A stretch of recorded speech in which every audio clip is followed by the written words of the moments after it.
We are obsessed with finding the villain in our past. When we feel disconnected or anxious, we search our memories for the loud crashes, the arguments, the visible scars, the moments of obvious crisis.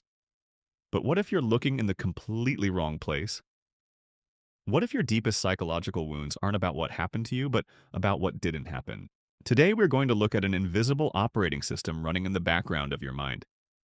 You might think these are just your personality traits, or even your greatest strengths.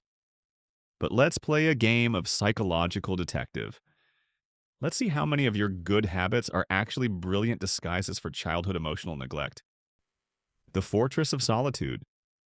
Are you the person who refuses to call IT when your computer breaks, or handles personal crises without ever texting a friend? Society gives you a medal for this. We call it resilience. But if we look closer, this extreme hyper-independence isn't a superpower. It's a defense mechanism.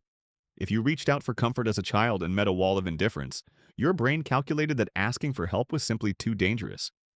You didn't become self-sufficient. You just deleted the ask for help button to survive. The mind reader. Can you walk into a room and sense a shift in someone's mood before they even open their mouth? It looks like high emotional intelligence, but in reality, this is the social chameleon effect. If you grew up with parents who lacked a stable emotional baseline, you had to become a hyper-vigilant radar system to keep yourself safe. You learned to mirror everyone else because you were never allowed to have a solid identity of your own. The ghost's defense. Why did you just give a 3-minute speech explaining why you bought a certain brand of bread? Why do you apologize to inanimate objects or say, "I'm sorry" when someone else bumps into you? This is the apology reflex. It's a preemptive strike against a ghost from your past.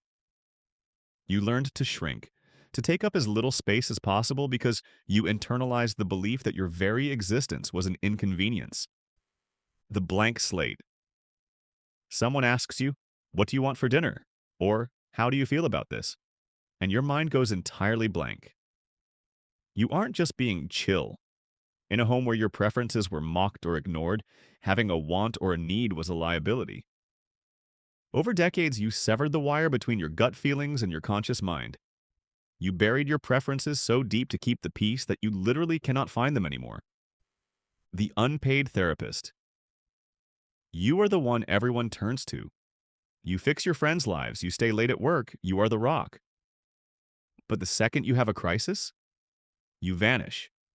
You retreat because your subconscious secretly believes that if you aren't being actively useful to someone, you are a burden. You learned that your only value was in what you could provide, not in who you are. If you are connecting these dots, you might be experiencing the aftermath of childhood emotional neglect. It is the trauma of the empty space.